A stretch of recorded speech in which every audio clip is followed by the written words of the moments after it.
नाम निरंजन त्रिवेदी है। बुरा ना मानिए, यहाँ अहमदाबाद में आकर मुझे अपने आप बोलने का रोग हो गया है। इस रोग का कारण है मकान की तलाश। जी हाँ, किराए के मकान की तलाश। ये तो आप जानते ही हैं कि जीवन के लिए 3 चीजें जरूरी हैं: रोटी, बीवी और मकान। बीकॉम की डिग्री मिलते ही बड़ी आसानी से राजकोट के एक बैंक में नौकरी मिल गई। नौकरी मिलते ही बड़ी आसानी से निरंजना देवी नाम की एक सुंदर, सुघड़ और सुशील पत्नी भी मिल गई। राजकोट में मकान की चिंता नहीं हुई, क्योंकि माँ बाप परलोक सिधारने से पहले ही अपने इकलौते सुपुत्र की चिंता मकान बनवाकर दूर कर गए थे।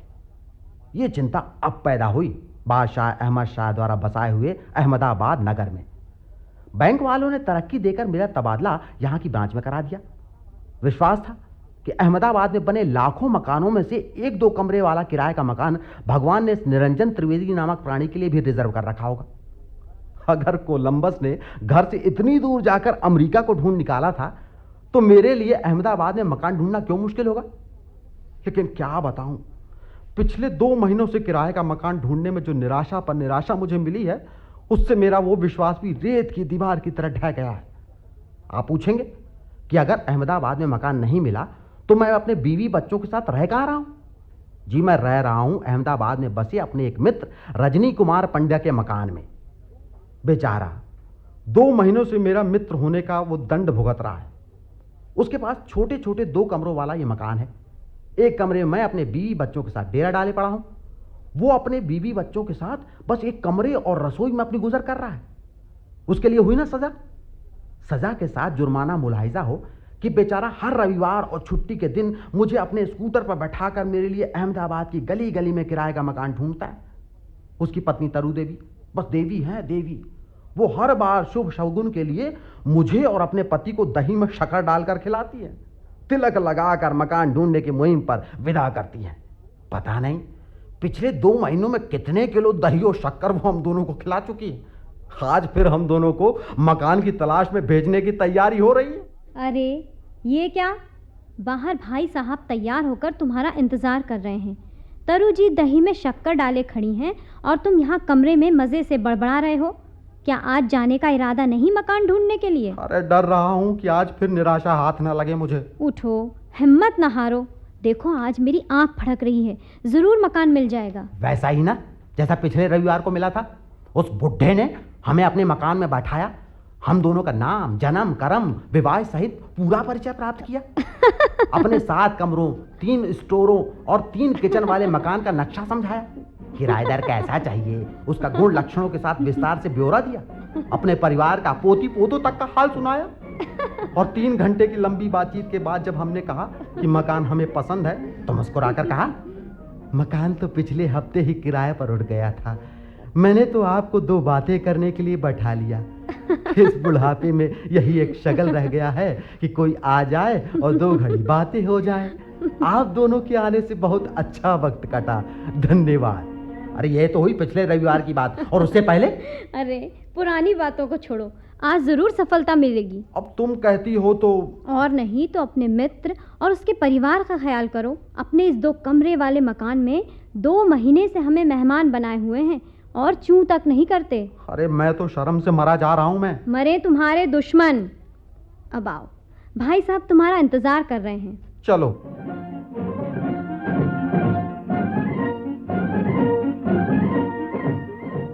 हाँ भाई निरंजन, तैयार हो चलने के लिए? यार रजनी, मैं सोचता हूँ जब बादशाह अहमद शाह ने अपने नाम पर ये नगर बसाया था, तो मुझे तभी बादशाह के पीछे पीछे यहाँ तक पहुँच जाना चाहिए था। तब मुझे जरूर लंबी चौड़ी जागीर मिल जाती, और कम से कम मुझे आज 2 कमरों के मकान के लिए तुम्हारे साथ भटकना तो ना पड़ता ना। अरे यार हिम्मत मत हारो।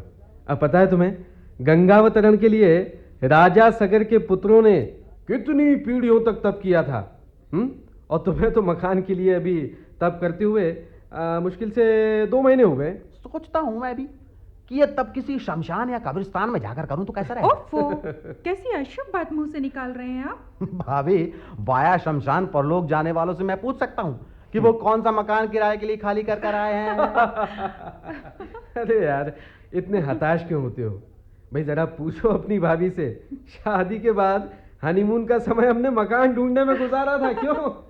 हाँ, निरंजन भाई को तो 2 बच्चों का बाप बनने के बाद ये कष्ट उठाना पड़ रहा है।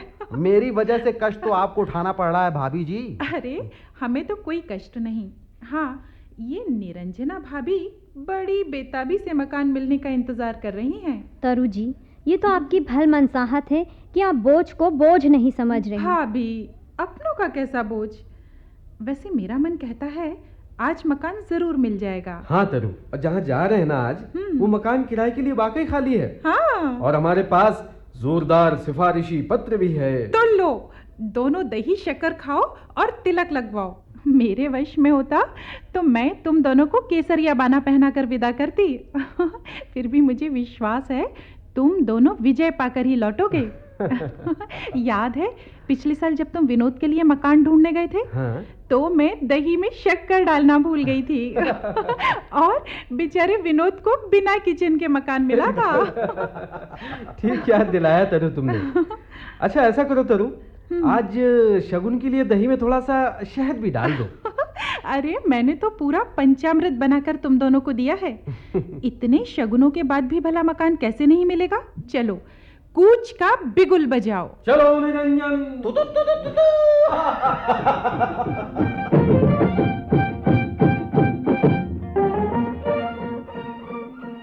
जी नमस्ते। नमस्ते जी। नमस्ते नमस्ते। मैंने आप दोनों को पहचाना नहीं। हम लोग मकान के लिए आए हैं। हमें खबर मिली है कि आपका मकान खाली है। खबर मिली है से क्या मतलब है आपका? क्या आप सीआईडी के लोग हैं? जी नहीं। हमारा सीआईडी से कोई लेना देना नहीं। मैं तो एक बैंक में मैनेजर हूँ। मेरा नाम है रजनी कुमार पंड्या। मेरे बैंक में आपके एक रिश्तेदार हैं श्री चंदू जोशी, कैशियर हैं। उन्होंने ही मुझे बताया था आपका मकान खाली है और आप किराए पे उठाना भी चाहते हैं। हाँ। ये मेरे मित्र हैं निरंजन त्रिवेदी जी। बैंक में ही काम करते हैं। बस इन्हीं के लिए मकान चाहिए था किराए पे। बहुत अच्छे आदमी हैं। अच्छा। ये चंदू जोशी ने आपके नाम ये चिट्ठी दी है। देखिए मकान वाकई खाली है। खाली है और उसे मैं किराए पर उठाना भी चाहता हूँ। अब आपने चंदू जोशी का जिक्र किया, वो मेरा भांजा ही है। आप जब उसकी सिफारिश लाए हैं तो मुझे मकान किराए पर देने में कोई आपत्ति नहीं है। लेकिन मेरी कुछ शर्तें हैं। कैसी शर्तें हैं जी? यदि मेरी शर्तें मंजूर हों तभी मकान किराए पर मिल सकता है। मुझे ज्यादा किराए का लोभ नहीं है। मगर शर्तों के पालन में कोई भी हीला हवाला नहीं चलेगा। आप जैसा कहेंगे हम वैसा ही करेंगे। आप एक बार मकान देकर तो देखिए और आपको ऐसा लगेगा जैसे आपका अपना बेटा आपके साथ मकान में रह रहा हो। नाम न लो उस कमबख्त का। जी क्यों? बड़ी मुश्किल से निकाला है दुष्ट को। क्यों निकाला था आपने? मकान का जो हिस्सा मैं किराए पर उठा रहा हूँ पहले उसमें मेरा बेटा ही रहता था। बड़ी मुश्किल से निकाला है दुष्ट को। मेरी सुनता ही नहीं था, हर बात में मनमानी। आखिर तंग आकर मैंने उसे बीवी बच्चों समेत घर से बाहर निकाल दिया। बिल्कुल ठीक किया आपने, बिल्कुल ठीक किया। आपको मुझसे कोई शिकायत नहीं होगी। जब मैं बहुत छोटा सा था ना तभी मेरे पिताजी का स्वर्गवास हो गया था। मुझे तो आपके रूप में पिताजी ही मिले हैं। ठीक है। 1 महीने का किराया एडवांस और प्रति मास ठीक 2 तारीख को किराया देना होगा, समझे? मुझे मंजूर है। मेरी ओर से कभी कोई कोताही नहीं होगी। तो आज महीने की 2 तारीख है। आज ठीक 7 बजे आकर इस महीने का मुझे एडवांस किराया दे जाना और बाद में भी आपको हर महीने के 2 तारीख को शाम ठीक 7 बजे मुझे किराया देना होगा। इस मामले में मैं 5 मिनट से ज्यादा की भी छूट नहीं दूंगा, समझे? मैं इस बात का ख्याल रखूंगा। समय की पाबंदी मुझे भी पसंद है। मैं ऐसा करूंगा कि मकान में आते ही अपनी घड़ी आपकी घड़ी से मिला लूंगा। और दूसरी शर्त, मर गए। आपको और आपके बीवी बच्चों को सवेरे 5 बजे जाग जाना पड़ेगा। देर तक सोने वाले किराएदार मुझे बिल्कुल पसंद नहीं है, समझे? निरंजन तू तो गए हो। वैसे तो हम प्रायः 6 बजे जाग ही जाते हैं, पर आप कहते हैं तो 5 बजे ही उठ जाएंगे। प्रातः काल उठने से स्वास्थ्य बड़ा अच्छा रहता है ना। और रात को 10 बजे सो जाना पड़ेगा। ठीक 10 बजे सारे बंगले की लाइटें बुझ जानी चाहिए। ठीक है, इसमें भी कोई मुश्किल नहीं होगी। लेकिन कभी कोई सिनेमा देखने गए तो? क्या कहा? सिनेमा? कभी नहीं जी। मुझे नाटक, नौटंकी सिनेमा कतई पसंद नहीं। बिल्कुल पसंद नहीं। मेरे बेटे को भी सिनेमा देखने का शौक था, इसीलिए मैंने उसे घर से निकाल दिया और मैंने तय किया है कि सिनेमा देखने वाले किराएदार को मैं अपने मकान में कदम नहीं रखने दूंगा। मुझे सिनेमा ना देखना भी मंजूर है। अब देखिए ना, मेरा व्यर्थ का खर्च बचेगा और मैं अपने बाल बच्चों को सिनेमा के खराब असर से बचा सकूंगा। कोई और शर्त है क्या? प्रत्येक शनिवार की रात को कम से कम 2 घंटे रामायण पढ़कर मुझे सुनानी होगी और प्रत्येक रविवार को 2 घंटे कोई अन्य धार्मिक ग्रंथ पढ़कर सुनाना होगा। जी बहुत अच्छा। धर्म ग्रंथ पढ़ने में मेरी पहले से ही रुचि है और आपको पढ़कर सुनाऊंगा तो मेरे समय का सदुपयोग ही होगा।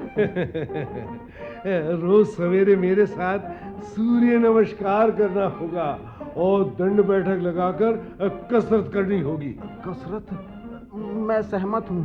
नियमित व्यायाम करने का विचार तो मैं कई वर्षों से कर रहा था, पर कर नहीं पाता था। आपके साथ रहने से ये मुझे बड़ा लाभ होगा। अच्छा, आप बताइए कि किराया क्या लेंगे आप? अपनी तनख्वाह का 30% दे दीजिएगा। कहा ना, किराए का मुझे कोई लोभ नहीं है। हाँ, मेरी शर्तों को भंग करने पर मकान तुरंत ही खाली करना पड़ेगा। अच्छा साहब, हम आपकी सभी शर्तें मंजूर करके मकान किराए पे लेते हैं। आज ठीक 7 बजे निरंजन महीने का पेशगी किराया दे जाएगा और कल दोपहर तक सामान और बीवी बच्चों के साथ यहाँ रहने आ जाएगा। ठीक है।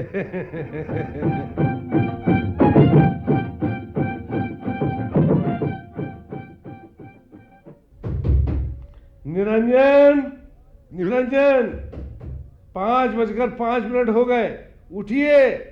आज पहला दिन है, इसीलिए मैं 5 मिनट की देर नजरअंदाज करता हूँ। चलिए उठिए। बच्चों और निरंजना देवी को भी जगाइए। आपको बता चुका हूँ ना, मुझे देर तक सोने वाले किराएदार बिल्कुल पसंद नहीं है। निरंजना, उठो उठो। अरे उठो ना। क्या है? अरे, मेरी माँ की मृत्यु हो जाने से तुम सास के अनुभव से वंचित रह गई थी ना। अब सास और ससुर का इकट्ठा अनुभव प्राप्त करने के लिए तैयार हो जाओ। अरे कितनी नींद आ रही थी यार। अब तक 8 बजे उठने की आदत रही है, पता नहीं रोज 5 बजे कैसे उठा जाएगा। निरंजन, आपने 10 मिनट की और देर कर दी। आ रहा हूँ मैं। वो क्या मुसीबत है ये? तुमने ये शर्त मंजूर क्यों की? निरंजन, 5:15 बज रहे हैं, ऐसा नहीं चलेगा। अब आप आ जाइए। देखिए बाहर कैसी गुलाबी ठंडी है। कैसी गुलाबी ठंड है? अरे निरंजना, ये बुढ़ा नहीं छोड़ेगा। अब और कोई चारा नहीं तो आज ही मकान खाली करने को कहेगा। मैं जाता हूँ, तुम दोनों बच्चों को जगाकर बाहर भेजो। ठीक है। हाँ साहब, हाजिर हो गया हूँ। कहिए क्या करना है? पहले दंड बैठक शुरू की जाए। आज तो मैं आपको दंड बैठक लगाते देखूंगा, कल से मैं भी शुरू कर दूंगा। नहीं साहब, कसरत तो आज से ही शुरू करनी पड़ेगी। आज से? आप तो जानते हैं, रियायत शब्द मेरे शब्दकोश में नहीं है।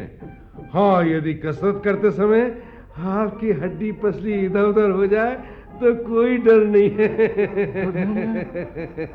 हड्डी पसली विशेषज्ञ वैद्य जी यहाँ से 3रे बंगले में रहते हैं। तो शुरू कीजिए मेरे साथ। 1, 2, 3, 4।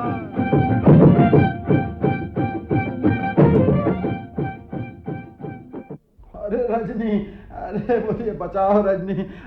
अरे निरंजन, क्या हुआ भाई? घबराए हुए क्यों हो? अरे ये कहो कि क्या नहीं हुआ।